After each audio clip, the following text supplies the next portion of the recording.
You know that feeling, maybe after a really stressful day, or when you're just completely wiped out and you react in a way that feels, well, just completely unlike you. Oh, absolutely. That moment where you kind of pause and think, whoa, where did that come from? Exactly. Now imagine that feeling, but apply to something far more serious. What if that out of character action was something that, on the surface looks like a crime? Hmm. When does behavior that causes harm genuinely not count as criminal because you truly weren't in control or maybe even aware of what you were doing? Yeah, that's the fascinating, sometimes really challenging heart of what we're diving into today, Right. what the law calls failure of proof defenses. Right. So these aren't arguments like, I did it, but it was okay, like Right. self defense, for instance. Exactly. It's more like saying, look, I didn't have that crucial element the law requires for this to be a crime in the first place. It's arguing that one of the fundamental building blocks, like having a criminal intention, the mens rea, or even just performing the voluntary act itself, the actus reus was simply missing. It wasn't there. That's it. And this deep dive, it draws from excerpts of educational documents, which have been generously made available by the University of London for educational purposes. Yeah, that's great. And we need to be really clear. This content is strictly for educational use only. Absolutely. And we're also delighted that this deep dive is brought to you by Sinorbit Academy, Sri Lanka. Hear you. So for all of you listening, maybe getting ready for exams, grappling with this tricky material, we sincerely wish you the very, very best of luck. Definitely good luck. Our mission today is basically to help you unpack the core concepts, the really critical rules, and the must-know cases related to three specific failure of proof defenses. Involuntary conduct, which you might know as automatism, Right. insanity, and intoxication. We really want to give you a solid understanding so you feel more prepared. Okay, so let's Okay. start by maybe getting our bearings a bit. In criminal law, you generally encounter two broad categories of defenses. Right. First up, there are what people often call affirmative defenses. Hmm. Here, you're not denying you did the act, maybe not even that you had the intent, but you're offering a separate legal reason why it was justified or excused. Like self-defense you mentioned. Exactly. Self-defense is the classic one. You intended to use force, you used force, but you argue you had to protect yourself. That's not really our focus today, though. No, our focus is squarely on failure of proof defenses. This is where the argument is that the prosecution just hasn't met its burden of proof because of a specific state or condition you were in. Mm-hmm. One of the required elements of the crime, usually the guilty mind, the mens rea, or sometimes even the voluntary act, the actus reus, it just wasn't present when the act happened. Okay, let's try and visualize this. Imagine, the source calls it illustration 10.1. D is seen by multiple witnesses aiming a gun at V, pulling the trigger, and sadly, V dies. Right. Straightforward scenario on the face of it. So to prove murder, the prosecution needs to show D's act caused V's death. That's the actus reus. And that D did it with the intention to kill or cause really serious bodily harm, the mens rea. Correct. The two core elements. And just looking at those basic facts, you've got witnesses. Probably forensic evidence proving the act of shooting caused the death seems, well, pretty much guaranteed, right? Oh, absolutely. If that was all the evidence, you'd expect a guilty plea, probably. Yeah. A failure of proof defense brings in a whole different angle. Even with all that clear evidence of the physical act and the awful result, D might bring in evidence to argue that the prosecution hasn't proven the mens rea. How so? Well, for instance, D might claim he was so intoxicated he genuinely believed V was, I don't know, a dangerous animal attacking him. Okay. Or maybe that he was insane and thought V was some kind of evil entity he had to destroy. Or, and this is key for our first defense, maybe he was sleepwalking or having a seizure and simply wasn't conscious of what his body was doing. Right.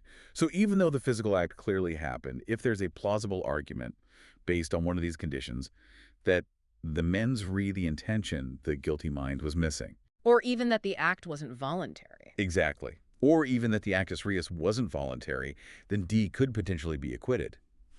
Because the prosecution has to prove every single element beyond reasonable doubt. And you can't just, stand up and say, oh, I was sleepwalking. You need some evidence to back it up, right? Absolutely. You have to put forward some evidence, maybe medical reports, perhaps witness testimony about similar past episodes, enough to make the claim, as the source puts it, worthy of being taken seriously by the jury. Okay.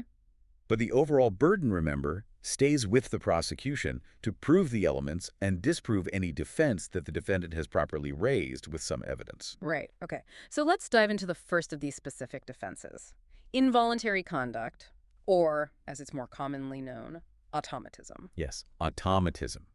This is a really classic failure of proof defense because it can hit either the actus reus arguing the act wasn't voluntary at all, Yeah. or sometimes the mens rea arguing the person wasn't conscious enough to actually form any kind of intent. The basic idea is that the conduct just happened to you. It wasn't something you consciously did. And the fundamental principle here, it goes way back, doesn't it, to the case of Hill v. Baxter in 1958. That's the one. It established that voluntariness is absolutely fundamental to criminal responsibility, even for strict liability crimes, where you don't usually need to prove intent. Like many driving offenses. Exactly. Even then, the prosecution still has to prove a voluntary act occurred. And Hill v. Baxter gave us those famous examples, didn't it? Like being attacked by a swarm of bees while driving. Right. Or suffering a sudden blow to the head, or having an epileptic fit or a stroke that causes a blackout behind the wheel. The court basically said that in those very specific, narrow situations, you're not really driving in the legal sense anymore. Your body might be going through the motions, but you're not voluntarily controlling the vehicle. Precisely. Yeah. So how does the law define this state of automatism?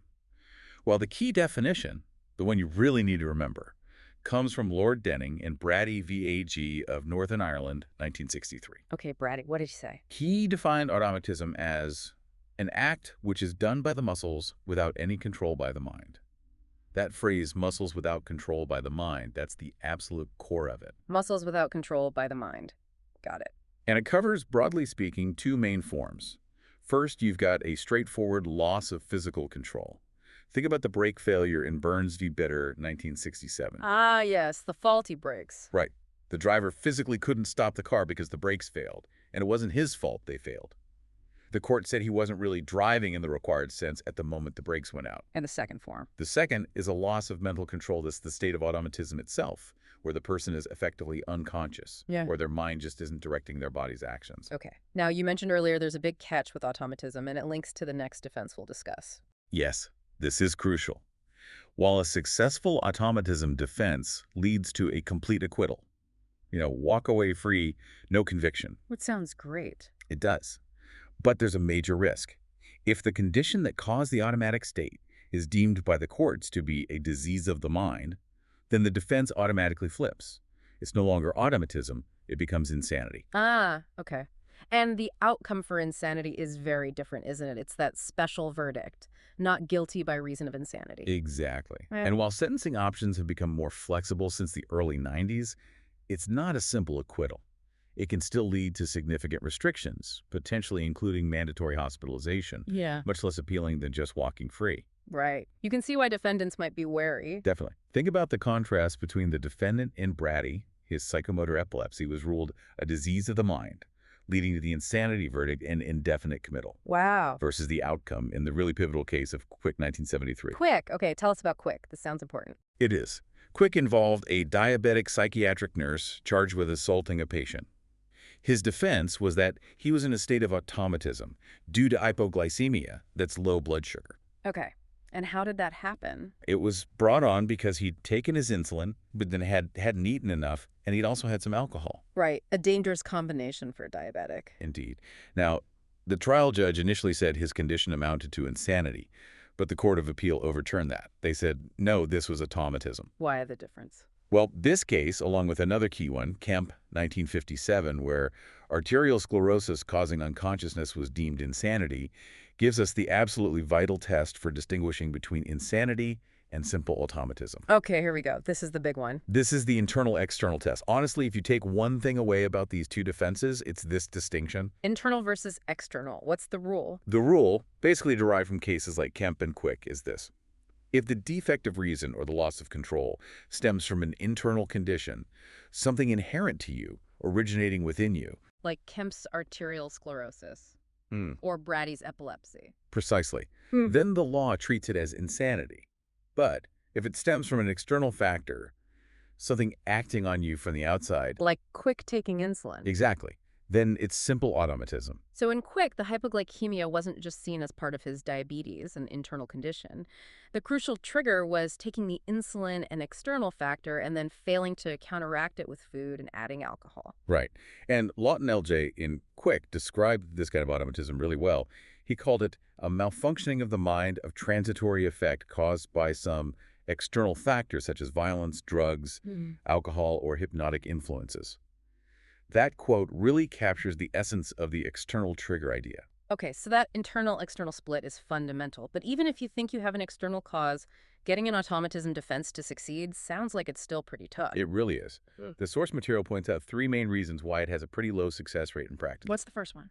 First, the courts are generally very reluctant to allow automatism, especially for strict liability offenses, things like driving offenses, where you don't need to prove fault in the same way. Right.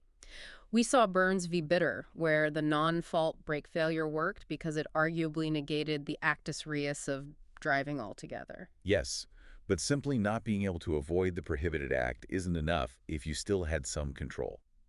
Like in Neal v. Reynolds, 1966, where the driver still steered the vehicle even when a pedestrian ran out unexpectedly. He had some control, so no automatism. And it has to be a complete loss of control, doesn't it? Not just feeling a bit woozy or out of it. Absolutely, complete loss of conscious control. A partial loss, or even being in a sort of trance-like state where you still have some awareness or ability to steer or react, that won't cut it. Cases like Broom v. Perkins, 1987, and AG's reference, Note 2 of 1992, both failed on this point. The defendants retained some, albeit impaired, control, not total automatism. Okay, so complete loss of control, reluctance for strict liability. What's the second hurdle? The second is prior fault. If you were somehow at fault in causing the automatic state, the defense will likely fail. Like if you know you're prone to blackouts but decide to drive anyway. Exactly. That prior fault, that negligence or recklessness in getting behind the wheel, knowing the risk, could negate the defense. And specifically for crimes that require mens rea, there was that other diabetic case, Bailey, 1983. Yes, Bailey refined the fault element. If you fail to eat after taking insulin, the question for a mens rea crime isn't just whether becoming unconscious was reasonably foreseeable. It's whether you subjectively foresaw the risk of becoming aggressive, unpredictable, or uncontrolled as a result. So it's about foreseeing the consequences of the automatism. For mens rea crimes, yes. Did you foresee the risk of potentially causing harm in that state? Remember that quote, often cited from Lawton LJ in Quick, "A self-induced incapacity will not excuse, nor will one which could reasonably have been foreseen." Bailey adds that subjective foresight layer for mens rea offenses. Okay. What if the automatism is caused by getting drunk? Well, if it's caused by voluntary intoxication with drink or drugs, there are special, much stricter rules we'll get to when we discuss intoxication specifically. For other conditions, it's more about whether your actions before the incident were negligent or reckless in bringing about the state. Got it. And the third reason automatism is tough. The third is you generally need medical evidence to support the claim. But even if you have strong medical evidence, there's still that significant risk, especially if the behavior during the automatic state was violent or if the underlying condition seems likely to recur. Then the court might just say that it's actually a disease of the mind pushing you right back into the insanity defense category with all that entails. Which, as you said, leads us perfectly to our second defense, insanity. Indeed. And again, it's so important to stress, this does not lead to a straightforward acquittal like automatism might. It results in that very specific special verdict, not guilty by reason of insanity. And even though the law changed back in 1991 to give judges more sentencing options beyond just mandatory hospitalization, things like supervision orders. Yes, more flexibility now. It's still often seen as less desirable than a full acquittal. You mentioned Hennessy, 1989, where the defendant actually pleaded guilty rather than risk an insanity verdict. Exactly. It highlights the perceived drawbacks. Another unusual thing about insanity is that, unlike most defenses, it can sometimes be raised by the prosecution, not just the defense. Though that's been a bit controversial, there was dissent in the Price 1963 case about it. Interesting. And if the defense raises insanity, then unusually the burden of proof shifts. The defense has to prove insanity, but only on the balance of probabilities, not beyond reasonable doubt. Still, it's rare for the burden to shift to the defense in criminal law. Okay, so where does the legal test for insanity actually come from? It's quite old, isn't it? Very old. It comes from a set of rules established way back in 1843, following the trial of Daniel McKnighton. McKnighton, tell us his story briefly. Well, And Knighton suffered from quite severe paranoid delusions. He believed he was being persecuted by the Tories and decided to assassinate the Prime Minister at the time, Sir Robert Peel. But tragically, he mistook Peel's private secretary for Peel and shot and killed the secretary instead. And he was acquitted. He was, on the grounds of insanity. But this caused a huge public outcry. People were outraged that someone who had killed could seemingly get away with it. This led the House of Lords to ask the senior judges to lay down some clear rules, a formal definition, really, of when someone should be considered legally insane. And those became the Knighton rules. Exactly. And they are absolutely fundamental. If you're studying this area, you must learn these rules pretty much by heart. Okay, let's break them down. What do the Knighton rules say? Right. They start with a presumption. Yeah. Everyone is presumed to be sane unless the contrary is proven. Okay, presumption of sanity.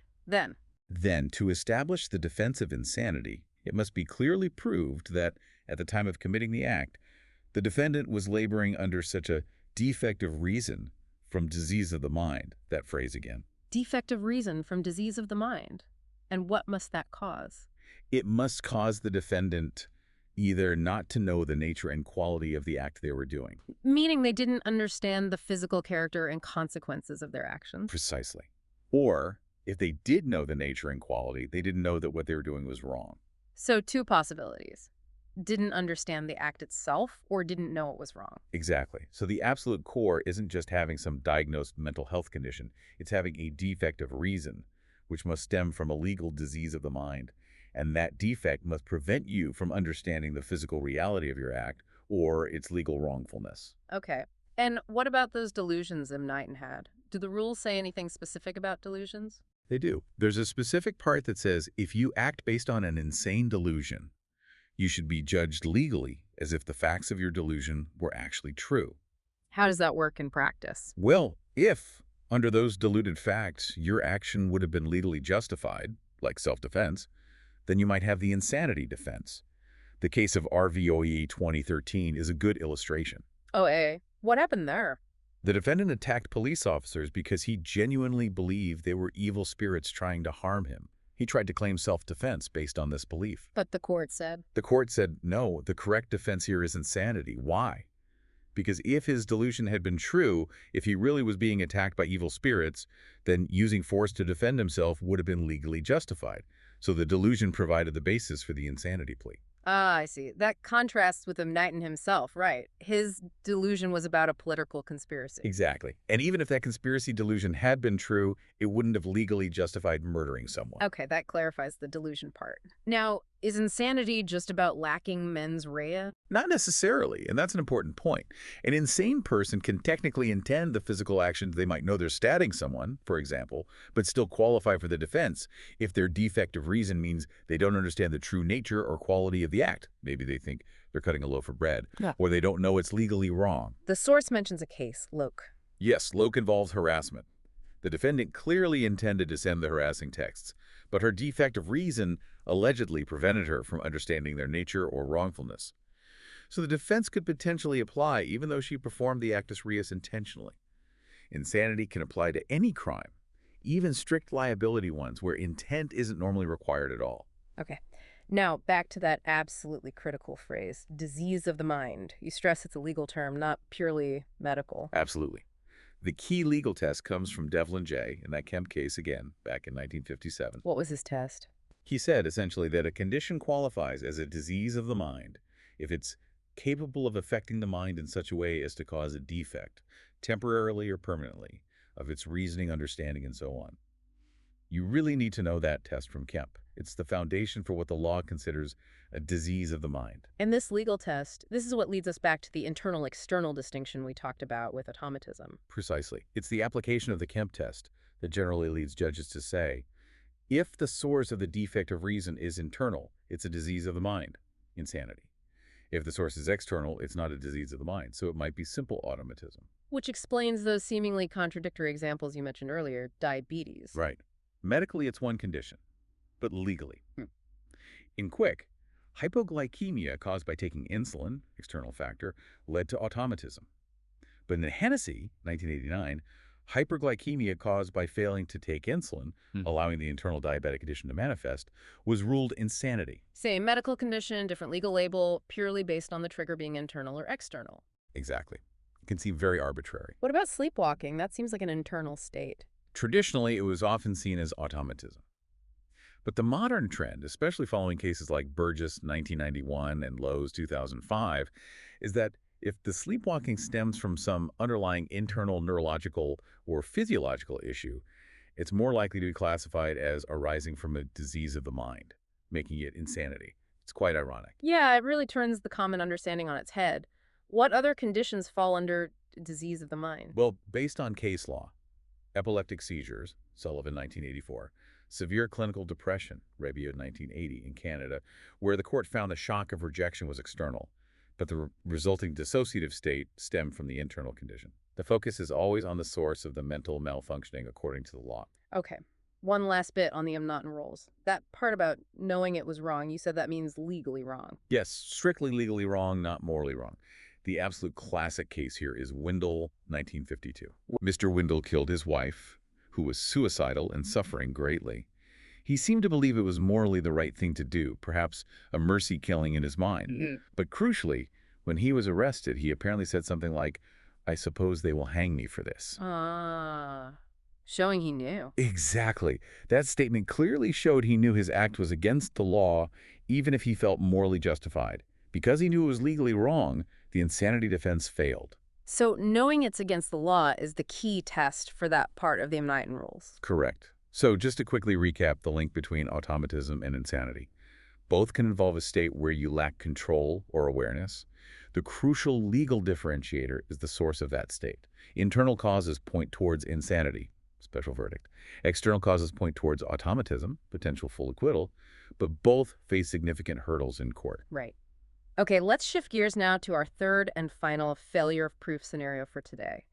Intoxication. This is probably the one people think of most often when someone claims they weren't in their right mind. Probably yes.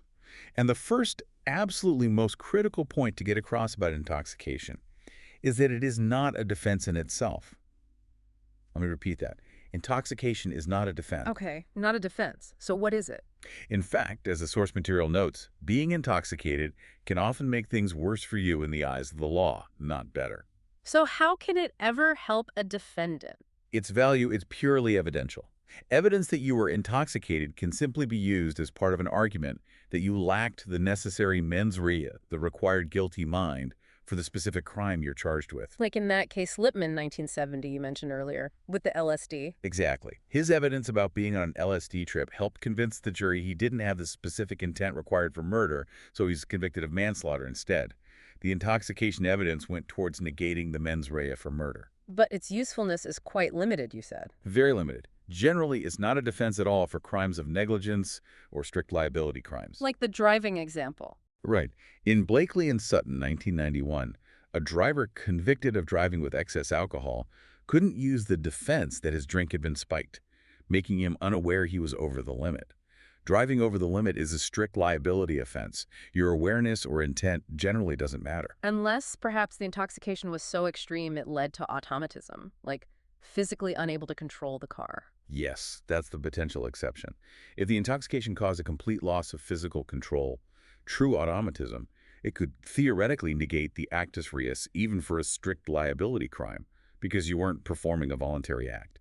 But that's a very high bar. Okay. So for crimes that do require mens rea, what's the key question when intoxication is involved? The absolutely crucial question the court asks is this. Did the intoxication actually prevent you from forming the necessary intention or recklessness? Or did it just remove your inhibitions, lower your self-control, or maybe make you more willing to do something you might have wanted to do anyway but wouldn't have dared sober? And only the first one helps the defendant, only if it prevented the mens rea. Precisely. Only if the intoxication genuinely meant you couldn't form the required mental element. The case of Kingston 1995 makes this crystal clear. Kingston?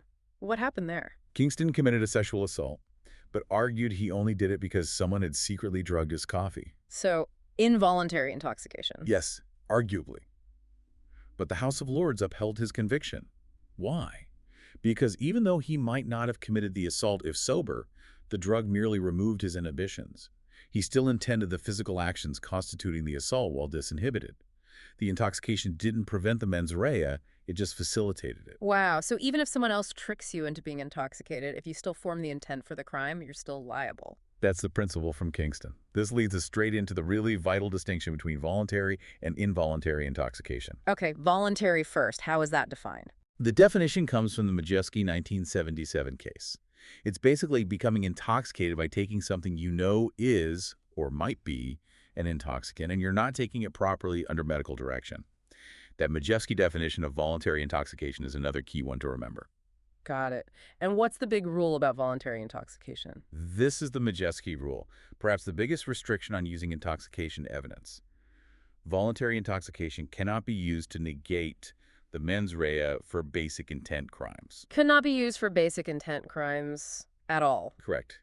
It can potentially be used as evidence to negate the mens rea, but only for specific intent crimes. Okay, so this basic specific intent distinction is critical for voluntary intoxication. Where did this rule originate? It goes back further, really crystallized in DPP v. Beard, 1920. Beard got very drunk, then raped and killed a young girl by suffocating. Yes. His murder conviction was eventually reduced to manslaughter on appeal. The court accepted that his extreme voluntary intoxication could potentially negate the specific intent needed for murder, which requires intent to kill or cause grievous bodily harm. What? But it couldn't negate the mental element for the unlawful act causing death, which is manslaughter considered a basic intent crime. So intoxication negated the specific intent for murder, leaving the basic intent crime of manslaughter. Right. So we absolutely need to understand the difference between basic and specific intent crimes. What's the usual test? The usual test following Majewski is fairly straightforward, although sometimes debated in borderline cases. Basic intent crimes are generally those where recklessness is sufficient for the mental element. You don't need to intend the specific result. Just performing the act while aware of a risk is enough. Example. Assault, battery, manslaughter, inflicting grievous bodily harm under Section 20 of the Offenses Against the Person Act, 1861. Okay. And specific intent crimes? These require proof that the defendant had the intention to bring about a specific consequence beyond the act itself. Like murder. Exactly. Murder requires intent to kill or cause GBH.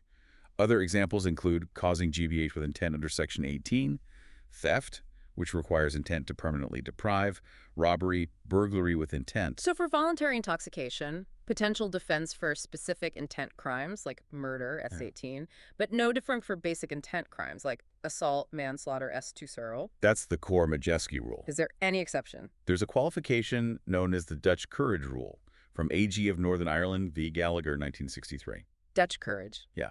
If you deliberately get drunk in order to get the courage to commit a crime that requires specific intent, you can't then rely on your intoxication as a defense. Your intent was formed before you got drunk, when you were sober enough to form it. The intoxication was just the tool. Makes sense. Okay, so that's voluntary intoxication. What about involuntary intoxication? When does that apply? Involuntary intoxication covers situations where you didn't choose to become intoxicated. For example, if you're given medication under proper medical supervision and it has an unexpected intoxicating effect. Okay. Or if an intoxicant is secretly administered to you without your knowledge, like the drug coffee in Kingston, although remember he still had the mens rea there. Right. Or if you make a genuine mistake about the nature of the substance you're consuming, maybe thinking a glass of neat gin is water. Okay, a mistake of substance. Or, importantly, if you take something knowing what it is, like a prescribed drug, Yeah. but its effects are completely unexpected and different from normal, and you weren't reckless in taking it. The key case here is Hardy, 1985. Hardy! What happened? Hardy took some old Valium tablets, hoping they'd calm him down after his partner left. Instead, they had the opposite effect, making him agitated, and he started a fire. And the court said? The Court of Appeal said this could be involuntary intoxication. Valium is normally a sedative, its effect here was unexpected, and taking old Valium wasn't seen as inherently reckless in the same way as taking dangerous illegal drugs or excessive alcohol. So involuntary intoxication covers those scenarios. How does it affect mens rea? Here's the big difference. Involuntary intoxication can potentially be used to negate the mens rea for any crime that requires a mental element, whether basic intent or specific intent. Ah, so the basic specific intent distinction doesn't apply to involuntary intoxication. Generally not for negating mens rea. The principle seems to be, drawing from Bailey and Hardy, that you're only denied the defense if you were somehow at fault in becoming aggressive or unpredictable while involuntarily intoxicated, at least for mens rea crimes. If you genuinely couldn't form the mens rea due to involuntary intoxication, it can be a defense to any mens rea crime. Okay, that's a really important distinction. One final area for intoxication. How does it interact with other defenses, especially when you make a mistake because you're drunk? Right, this is another area where voluntary intoxication really hurts your case. The general rule is pretty clear. A mistake you make because you are voluntarily intoxicated cannot normally be relied upon to support defenses like self-defense or duress. So if you drunkenly think someone's attacking you, you can't claim self-defense based on that mistake. Exactly. Section 76(4)(b) of the Criminal Justice and Immigration Act, 2008, explicitly states that for self-defense, a defendant cannot rely on any mistaken belief attributable to voluntary intoxication. And case law supports this. Yes, cases like O'Grady, 1987, and O'Connor, 1991, established this principle even before the statute. If you mistakenly believe you need to use force, or you mistakenly use excessive force, and that mistake is purely down to your voluntary drunkenness, your self-defense claim fails. This applies even if you're charged with a specific intent crime like murder. Wow, even for murder. And there was that recent case, R.V. Taj, 2018. Yes, Taj extended this. It held that the rule preventing reliance on intoxicated mistakes for self-defense can apply, even if the defendant isn't actually intoxicated at the time of the offense, if their mistaken belief stems from a psychotic state or delusion, which itself was caused by prior persistent voluntary substance abuse. So the effects of past voluntary intoxication can still prevent the defense later on? It seems so, yes. Yeah. The source gives a good example, illustration 10.2. Adam is drunk, sees Eve holding a cigarette, mistakes it for a knife in his drunken state, and kills her, fearing an attack. How does the law treat that? Where his voluntary intoxication could potentially be used to argue he lacked the specific intent for murder. Maybe he only intended to frighten her, not kill or cause GBH. That might reduce the charge to manslaughter. Okay, affecting mens rea. Yes, but his voluntary intoxication cannot be used to support his claim that he mistakenly believed he needed to act in self-defense. The law completely separates the limited potential for intoxication to negate mens rea from its inability to support a mistaken belief for defense purposes like self-defense. So, no self-defense based on the drunken mistake. Does the same apply to duress? Yes, the same principle applies. If you claim you were forced to commit a crime, duress, but your belief that you were being threatened was based on a mistake caused by voluntary intoxication, that defense will also fail. That comes from Graham, 1982. Is there any exception where an intoxicated mistake might work? There's one rather anomalous case, Jaggard v. Dickinson, 1980. It involved criminal damage. The defendant drunkenly damaged property believing she had the owner's consent. Oh. The specific defense under the Criminal Damage Act only required an honest belief in consent, not necessarily a reasonable one. The court allowed her defense, even though her honest belief was due to voluntary intoxication. That seems inconsistent with O'Grady and the others. It does, and its authority is widely doubted now, especially after cases like McGee v. Crown Prosecution Service, 2014. It's generally seen as an outlier specific to the wording of that particular statutory defense. The general rule remains. Voluntary intoxication doesn't excuse mistakes for self-defense or duress. Okay, wow. That was a really deep dive into automatism, insanity, and intoxication. 3 very distinct, but as we've seen, often interconnected areas of failure of proof defenses. Absolutely. And hopefully, seeing how they all ultimately connect back to challenging the prosecution's ability to prove either the actus reus, especially automatism, or the mens rea, relevant to all three in different ways, helps clarify their fundamental role in criminal law. Yeah. So for everyone listening, particularly those studying this, what are the absolute key takeaways? Well, first, know the core definitions. Lord Denning's definition of automatism, muscles without control by mind. The legal test for disease of the mind from Devlin J. and Kemp. The Knighton rules for insanity. And the Majewski definition of voluntary intoxication. Those are foundational. Definitely. Get those definitions down, and then layer on the crucial tests that distinguish them. The internal-external test is absolutely key for separating automatism and insanity. Remember, quick, external automatism versus Hennessy, internal insanity. And for voluntary intoxication, the basic versus specific intent distinction from Majewski and Beard is critical. Know which type of crime allows the intoxication evidence to potentially negate mens rea and which doesn't. And remember, those other key cases that illustrate the nuances, Kingston showing even involuntary intoxication doesn't help if you still form mens rea. Windle showing wrong means legally wrong for insanity. And the strict rules on intoxicated mistakes for self-defense from S.764b, and cases like O'Grady, O'Connor, and Taj. Yes, repeating those names and the specific legal points they stand for will really help embed the knowledge. It's all about associating the case with the rule, And thinking about how to apply it all in, say, an exam problem question. exactly as your materials likely suggest. Identify the potential crime. Define its elements. Actus reus, mens rea. Spot the issue. Is there a potential failure of proof defense, like automatism, insanity, or intoxication? State the relevant legal rules and cite the key cases. Discuss how the specific facts of the problem fit or don't fit those rules, and then reach a logical conclusion. Practicing with scenarios like the sample question mentioned in the source involving Allison, Bertha, Charles, and Desmond is probably the best way to get comfortable applying these abstract rules. Without doubt, Yeah. application is everything. This whole discussion really highlights how the law tries to grapple with these incredibly complex questions of human control, awareness, and responsibility. It's this really nuanced attempt to draw lines, sometimes very fine lines, between actions we should be held fully accountable for. Mm, And those situations where a genuine lack of agency, whether through involuntary action, disease of the mind, or perhaps overwhelming intoxication, means that the very foundations of criminal liability just weren't there. it is. And applying these rules, which are often judge-made and steeped in history, can be incredibly challenging, even for lawyers and judges. Mm. That internal-external test, the basic specific intent split, they lead to difficult distinctions in practice, which is why looking closely at how the courts have dealt with specific cases is so vital. So maybe here's a final thought to leave you all with.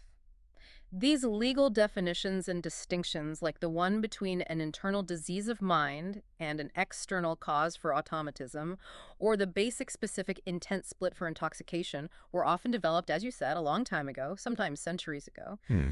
How well do you think these historical legal concepts actually align with our modern medical and psychological understanding of conditions that affect the mind and behavior?